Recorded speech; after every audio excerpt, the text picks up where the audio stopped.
يا أيها الذين آمنوا ادخلوا في السلم كافة ادخلوا في السلم كافة.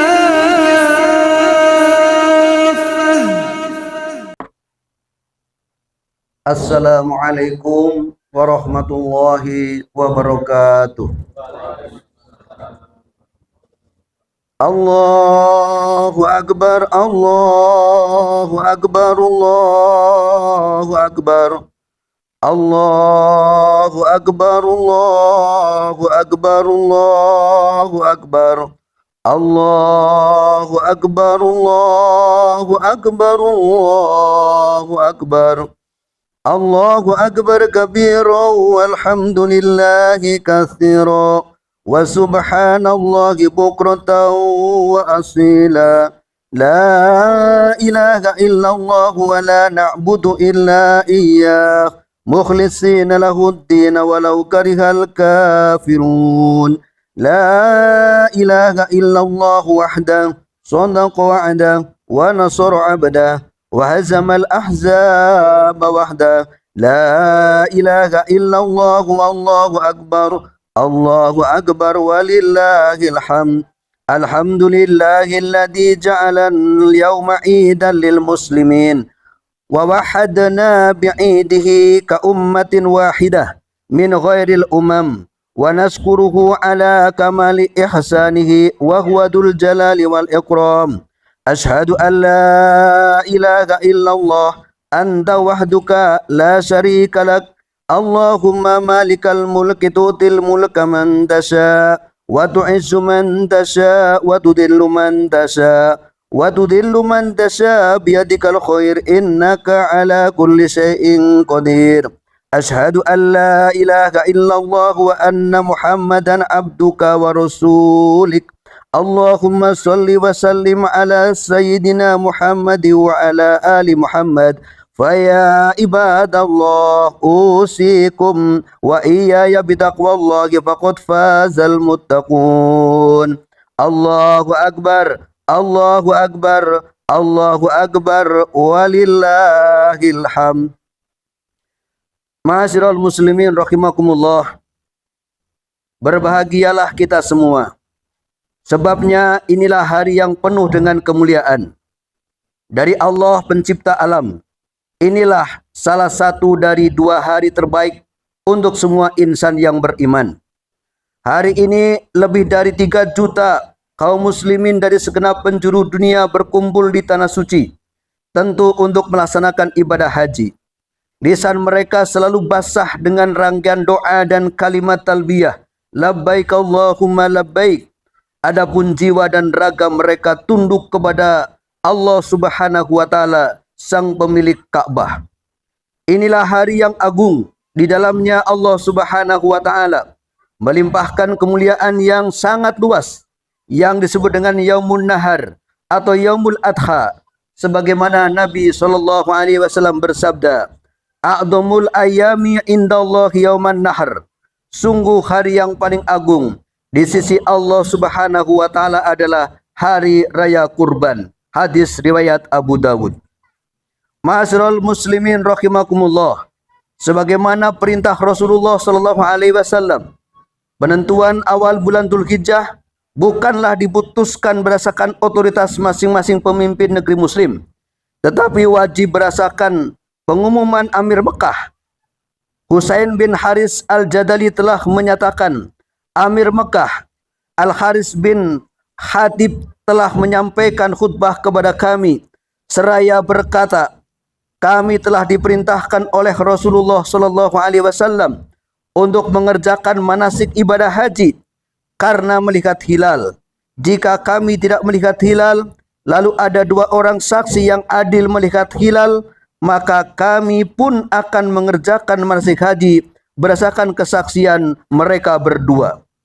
Sudah seharusnya kaum muslimin bersatu dalam pelaksanaan Idul Adha, sebagaimana mereka bersatu dalam pelaksanaan ibadah haji. Demikian seperti yang pernah terwujud pada masa Nabi SAW dan para khulafaur rasyidin. Alangkah indahnya Jika persatuan umat kembali terwujud pada hari ini, semesta akan berguncang karena gema talbiyah di segenap penjuru dunia. Di mana-mana kalimat takbir, tahlil dan tahmid berkumandang, menggambarkan teguhnya persatuan yang terikat dalam ukhuwah Islamiyah yang menyatukan orang-orang yang beriman. Allahu Akbar, Allahu Akbar, Allahu Akbar, walillahil hamd. Ma'asyiral muslimin rahimakumullah. Ibadah haji adalah panggilan ilahi untuk kaum mukmin, mereka yang beriman dan mengharapkan ridho Allah Subhanahu wa taala. Akan sekuat tenaga menumpahkan kerinduan kepadanya untuk mendatangi Baitullah. Mereka berupaya keras untuk menunaikan kewajiban ibadah haji ini dengan mengerahkan harta dan kendaraan yang mereka punya. Allah Subhanahu wa taala berfirman, A'udzu billahi minasyaitonir rajim. Wa adzin fin nasi bil hajji yatuka rijalan wa ala kulli dhamir yatina min kulli fajjin amik. Serulah manusia untuk mengerjakan haji.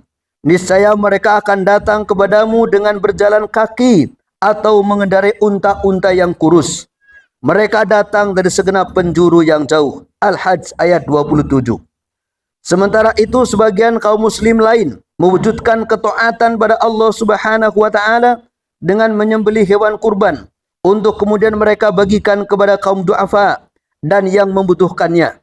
Mereka menyerahkan hewan kurban terbaik dengan harapan ketaatan mereka dapat menggapai keridhaan Allah Subhanahu wa taala yang Maha menyaksikan. Allah Subhanahu wa taala berfirman, A'udzu billahi minasyaitonir rajim. La yanalallahu luhumuha wala dima'uha walakin yanaluhu taqwa minkum. Daging-daging unta dan darahnya itu sekali-kali tidak dapat mencapai keridhaan Allah Subhanahu wa taala, akan tetapi keridhaan Allah itu hanya bisa dicapai dengan ketakwaan kalian. Al-Hajj ayat 37. Ma'asyiral muslimin wa zumratal mu'minin rahimakumullah. Ibadah haji adalah salah satu melting point atau titik lebur kaum muslimin. Semua muslim dari berbagai penjuru dunia, dari segala suku bangsa, bahasa dan warna kulit menyatu dalam suasana penuh keharuan dan kekhusyuan di hadapan Allah Subhanahu wa taala yang Maha Perkasa. Tak lama lagi perbedaan termasuk strata sosial, tidak ada lagi perbedaan termasuk strata sosial dan ekonomi dalam pelaksanaan ibadah haji. Semua berbusana kain ihram, semua melantunkan kalimat talbiyah, semua mengharapkan ridho Allah Subhanahu wa taala. Semua sama-sama menggemakan keagungan syiar-syiar Allah Subhanahu wa taala. Sebagaimana Allah Subhanahu wa taala berfirman, A'udzu billahi minasyaitonir rajim. Dzalika wa may yu'azzim sya'airallahi fa innaha min taqwal qulub. Demikianlah perintah Allah. Siapa saja yang mengagungkan syiar-syiar Allah, sungguh itu timbul dari ketakwaan hati. Al-Hajj ayat 32. Syekh Mutawalli As-Sa'rawi, ulama dari Mesir dan seorang mufassir mengatakan, di tengah-tengah persatuan ibadah haji ini, berbagai suku bangsa, warna kulit dan bahasa manusia melebur menjadi satu. Karena itu tak ada yang pantas untuk dijadikan atribut atau identitas selain Islam, dan tidak ada yang perlu diperhitungkan kecuali iman. Allahu Akbar, Allahu Akbar, Allahu Akbar, walillahil hamd. Ma'asyiral muslimin wa zumratal mu'minin rahimakumullah. Pernahkah umat manusia menyaksikan persatuan dan kesatuan umat manusia seperti umat muslim? Adakah di dunia ini, sedari dulu sampai hari ini, ajaran atau ideologi yang dapat mempersatukan umat manusia tanpa melihat perbedaan suku bangsa, ras dan status sosial selama belasan abad? Jawabannya adalah tidak ada. Memang tidak akan pernah ada. Tidak ada satupun umat di dunia ini yang semisal kaum muslimin dalam persatuan dan kesatuannya. Tidak ada satupun agama dan ideologi yang sukses melebur umat manusia dalam sebuah wadah pemersatu selain Islam. Agama ini telah berhasil mengikat manusia selama belasan abad dalam sebuah ikatan mulia, ukhuwah Islamiyah. Allah Subhanahu wa taala berfirman, A'udzu billahi minasyaitonir rajim. Innamal mu'minuna ikhwatun fa aslihu baina akhwaikum wattaqullaha la'allakum turhamun. Sesungguhnya orang mukmin itu bersaudara. Sebab itu damaikanlah, perbaikilah hubungan kedua saudara kalian itu, dan takutlah kalian kepada Allah supaya kalian mendapatkan rahmat. Surat Al-Hujurat ayat ke-10. Sungguh indah perumpamaan kebersamaan kaum muslim. Mereka digambarkan oleh baginda Nabi SAW laksana satu tubuh. Sabda beliau, masalul mu'minina fi tawadihim wa tarahumihim wa ta'atubihim masalul jasadi idastaka minhu udwun tada'a lahu sa'ilul jasadi bisahri wal humma. Perumpamaan kaum mukmin itu dalam hal saling mengasihi, mencintai dan menyayangi bagaikan satu tubuh. Jika ada satu anggota tubuh yang sakit, maka seluruh tubuhnya akan ikut terjaga, dan demam turut merasakan sakitnya. Hadis riwayat Bukhari dan Muslim. Di balik keindahan perumpamaan yang dinyatakan oleh Rasulullah SAW, dalam hadis di atas juga terkandung tuntutan untuk turut merasakan rasa sakit dan penderitaan yang dialami saudara-saudara seiman. Sungguh ironi jika seorang muslim tidak mau merasakan penderitaan yang tengah menimpa nasib sesama muslim. Mungkinkah otak tidak merasakan apa-apa ketika sekujur tubuhnya berdarah-darah penuh luka menganga? Padahal di antara tanda keimanan seseorang adalah mencintai saudaranya seperti dia mencintai dirinya sendiri. Nabi SAW bersabda, la yu'minu ahadukum hatta yuhibbu li akhihi ma yuhibbu li nafsihi. Tidak sempurna iman salah seorang di antara kalian hingga ia mencintai saudaranya sebagaimana ia mencintai dirinya sendiri. Muttafaq alaih. Ma'asyiral muslimin wa sulutal mu'minin rahimakumullah. Tinta emas sejarah mencatat persaudaraan orang-orang mulia yang begitu indah. Dalam perang Yarmuk misalnya, 3 orang sahabat terluka parah. Mereka adalah Al-Haris bin Hisam, Ikrimah bin Ayas bin Abi Robi'ah. Setelah perang usai, pasukan Islam yang terluka mulai diobati. Ketika itu Al-Haris meminta air minum karena kehausan yang luar biasa. Dibawakannya lah air untuk dia. Namun ia mendengar sahabatnya Ikrimah seakan-akan menginginkan air minum itu. Sahabat Al-Haris meminta agar air itu diberikan saja kepada sahabat Ikrimah. Air itu pun dibawa dan hendak diberikan kepada sahabat Ikrimah. Namun Ikrimah melihat Ayas lebih membutuhkan air minum itu. Lalu ia pun meminta agar air itu diberikan kepada Ayas. Air itu pun dibawa kepada Ayas. Ketika air itu sampai kepada sahabat Ayas, ia ternyata sudah meninggal dunia syahid. Lalu air itu dibawa lagi kepada Ikrimah. Ternyata ia pun sudah syahid. Segera air itu dibawa kepada Al-Haris. Namun Al-Haris juga ternyata sudah syahid. Pada akhirnya air itu masih utuh. Tak setetes pun mereka teguk. Karena masing-masing mendahulukan kepentingan saudaranya. Sungguh luar biasa rasa persaudaraan yang dicontohkan oleh para sahabat Rasulullah SAW. Allahu Akbar, Allahu Akbar, Allahu Akbar walillahil hamd. Ma'asyiral muslimin rahimakumullah. Patut direnungkan, apakah umat Islam hari ini sudah semisal satu tubuh dalam persatuan mereka? Ataukah kebersamaan dan persatuan mereka sama seperti yang dulu? Atau hanya semu belaka? Kita menyaksikan lebih dari 3 juta muslim dari segenap penjuru berkumpul bersama di tanah suci menunaikan ibadah yang sama, menuju keridhaan Tuhan yang sama pula. Namun tatkala perhelatan ibadah haji selesai, masih tersisakah persatuan umat itu? Apakah kaum muslimin di seluruh dunia hari ini bersatu dan saling membantu saudaranya yang menderita? Sayangnya ini tidak terjadi pada hari ini. Detik ini saat kita berkumpul merayakan hari Idul Adha, saudara-saudara kita di berbagai tempat ditimpa kemalangan luar biasa. Kaum muslim di Palestina terus berada dalam ancaman genosid Yahudi. Gaza dan Rafah sudah menjadi ladang pembantaian kaum muslim. Jenazah-jenazah berkelimpangan di jalan-jalan atau terkubur dalam runtuhan gedung-gedung. Sebagian lagi hancur berkeping-keping. Mereka menjadi korban kebiadaban Zionis Yahudi laknatullah alaihim. Banyak ayah kehilangan seluruh keluarganya hingga cucu-cucunya. Banyak anak yang menjadi sebatang kara karena semua keluarganya terbunuh. Banyak ibu yang merana karena tinggal syahid semua orang yang dia cintai. Seolah menjadi pemandangan biasa di Gaza. Seorang muslim memakamkan anggota keluarganya berturut-turut. Malah ada seorang anak yang berjalan memanggul karung yang berisi potongan-potongan tubuh adiknya yang malang. Inilah fakta derita di tengah hari raya Idul Adha. Allahu Akbar, Allahu Akbar, Allahu Akbar. Walillahil hamd. Ma'asyiral muslimin rahimakumullah. Lebih dari 36.000 warga Gaza telah tewas akibat serangan biadab Zionis Israel. Semua fasilitas kesehatan hancur. Penduduk Gaza terancam kelaparan yang diciptakan Zionis Yahudi. Bayangkanlah ketika nanti kita pulang makan dan minum supaya bersama keluarga. Hampir 1 juta warga Gaza terancam kelaparan dan susah mendapatkan air bersih.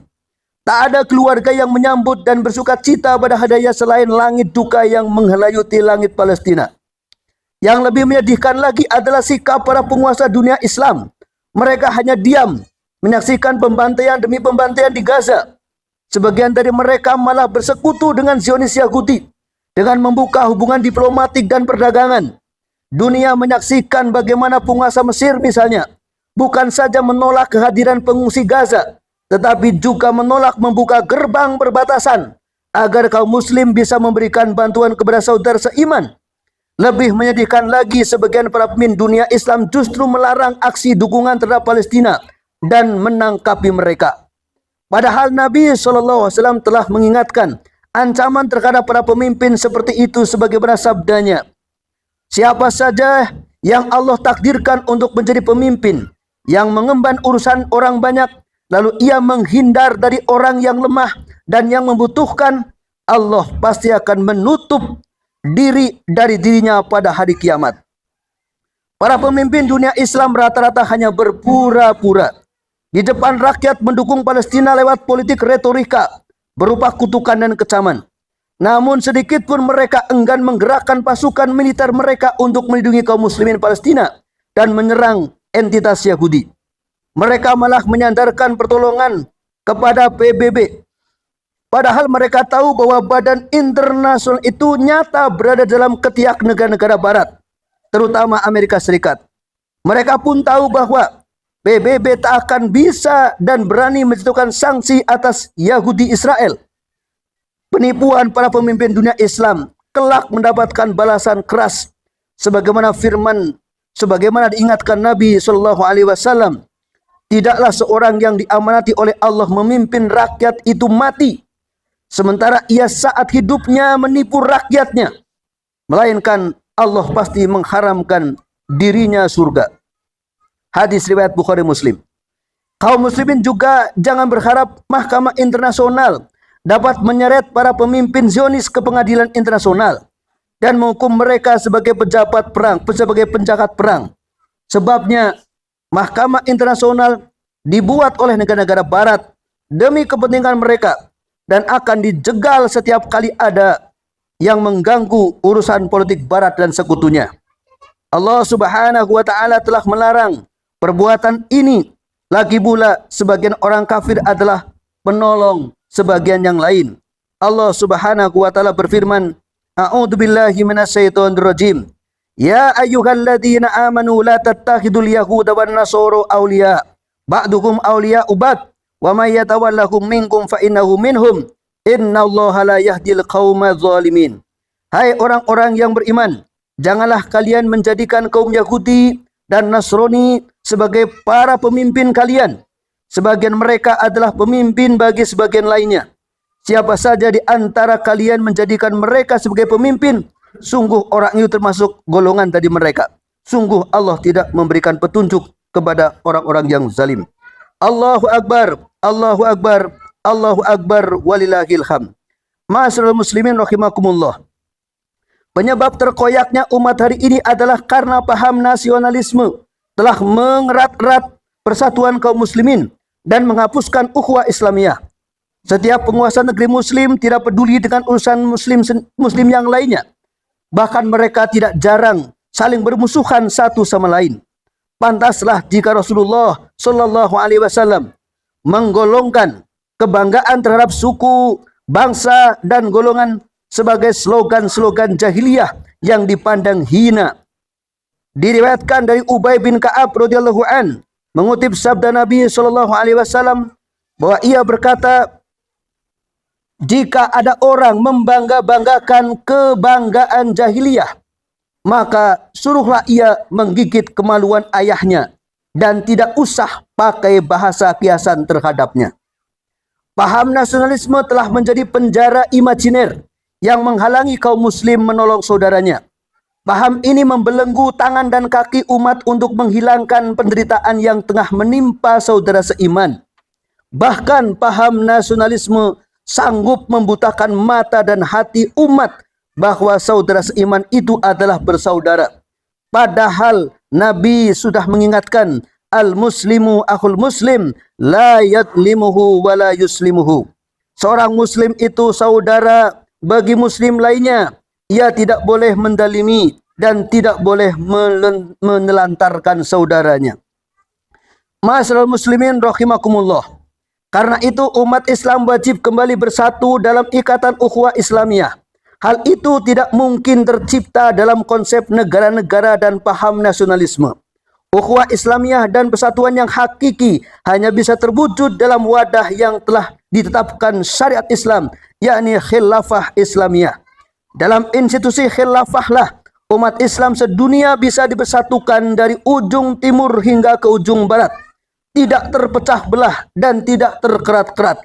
Agama ini menghendaki umat Islam berada dalam satu kepemimpinan, sebagaimana sabda Nabi sallallahu alaihi wasallam, "Idza buyi'a li khalifatain faqtulu al-akhir minhuma." Jika dibaiat dua orang khalifah, maka bunuhlah yang terakhir dari keduanya. Negara bangsa dan paham nasionalisme adalah konsep yang dirancang oleh negara-negara barat imperialis untuk memudahkan mereka menghancurkan khilafah Islamiyah lalu menjajah negeri-negeri muslim tersebut. Dibuatlah oleh mereka negara-negara boneka dengan para penguasa yang berada dalam kendali mereka, termasuk dikendalikan agar jangan sampai menghapuskan negara Zionis Yahudi yang sudah mereka rancang agar menjadi kanker ganas di jantung kaum muslimin. Karena itu persoalan umat di Palestina, di Myanmar, di India, di Cina, dan berbagai penjuru dunia hanya bisa dituntaskan jika umat Islam bersatu di bawah kepemimpinan seorang khalifah. Satu persatu persoalan umat akan diselesaikan sesuai dengan perintah Allah Subhanahu wa taala dan Rasulnya. Khalifah akan melindungi dan menjaga semua kepentingan umat. Ini karena khalifah berperan sebagai perisai umat. Sebagaimana sabda Nabi, sungguh imam atau khalifah adalah perisai. Orang-orang berperang di belakang dia dan menjadikan dirinya sebagai pelindungnya. Tanpa khilafah Islamiyah, kaum muslimin yang begitu besar jumlahnya seperti anak ayam kehilangan induknya. Tak ada perlindungan dan dari berbagai serangan dan gangguan. Tanpa khilafah Islamiyah, umat muslim juga berarti seperti unta yang mati kehausan di tengah gurun. Padahal di punggungnya tersimpan air. Begitu kaya sumber daya alam negeri-negeri muslim. Tetapi bukan mereka yang menikmati. Justru para penjajah yang menjadi kaya raya. Karena pengkhianatan para penguasa negeri-negeri muslim. Hal seperti ini tak akan terjadi jika umat bersatu dipimpin oleh khalifah yang akan mengurus dan menjaga mereka. Allahu Akbar, Allahu Akbar, Allahu Akbar, walillahil hamd. Ma'asyiral muslimin rahimakumullah. Oleh karena itu, kalau kita kembali kepada ayat Allah Subhanahu wa taala, maka keberkahan dari langit dan keamanan serta kenyamanan dalam hidup pasti akan tercipta. Sebagaimana Allah Subhanahu wa taala janjikan dalam ayatnya, A'udzubillahi minasyaitonirrajim. Walau anna ahlal qura amanu wattaqau lafatahna alaihim barakatim minas sama'i wal ard walakin kadzabu fa akhadnahum bima kanu yaksibun. Andai saja penduduk negeri-negeri beriman dan bertakwa, pasti kami akan melimpahkan kepada mereka keberkahan dari langit dan dari bumi. Namun mereka mendustakan ayat-ayat kami. Karena itulah kami menyiksa mereka disebabkan perbuatan mereka tersebut. Allahu Akbar, Allahu Akbar, walillahil hamd. Ma'asyiral muslimin, jamaah salat Idul Adha yang berbahagia. Di akhir khutbah ini marilah kita berdoa kepada Allah Subhanahu wa taala. Semoga Allah Subhanahu wa taala memberikan kekuatan iman, kekuatan takwa, hati yang lapang agar kita bisa bersatu dengan ikatan akidah Islam sebagaimana yang Allah Subhanahu wa taala perintahkan kepada kita. A'udzu billahi minasyaitonir rajim. Innallaha wa malaikatahu yusholluna 'alan nabi. Ya ayyuhalladzina amanu shallu 'alaihi wa sallimu taslima. Allahumma shalli wa sallim ala Muhammad wa ala ali Muhammad. Amin ya rabbal alamin. Allahumma ighfir lil muslimina wal muslimat wal mu'minina wal mu'minat al ahya'i minhum amwat. Innaka sami'un qaribun mujibu da'wat wa ya qadiyal hajat. Allahumma arinal haqqa haqqa warzuqna tiba'ah wa arinal batila batila warzuqna istinabah. Allahumma ansuril islam wal muslimin.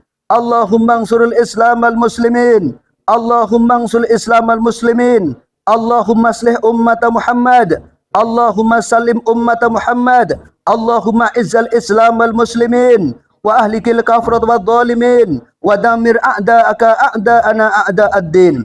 Allahumma anjis lana ma wa'adtana ala rusulika min audatil khilafatir rasyidati ala bin haji nabiyyika waj'alna mimman aqamaha bid'ayina.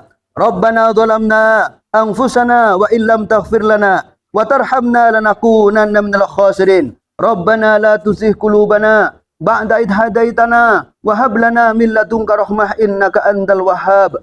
Rabbana atina fid dunya hasanah wa fil akhirati hasanah wa qina adzabannar. Subhana rabbika rabbil izzati amma yasifun. Wassalamun alal mursalin walhamdulillahi rabbil alamin. Allahu akbar, Allahu akbar, Allahu akbar, walillahil hamd. Wassalamu alaikum warahmatullahi wabarakatuh.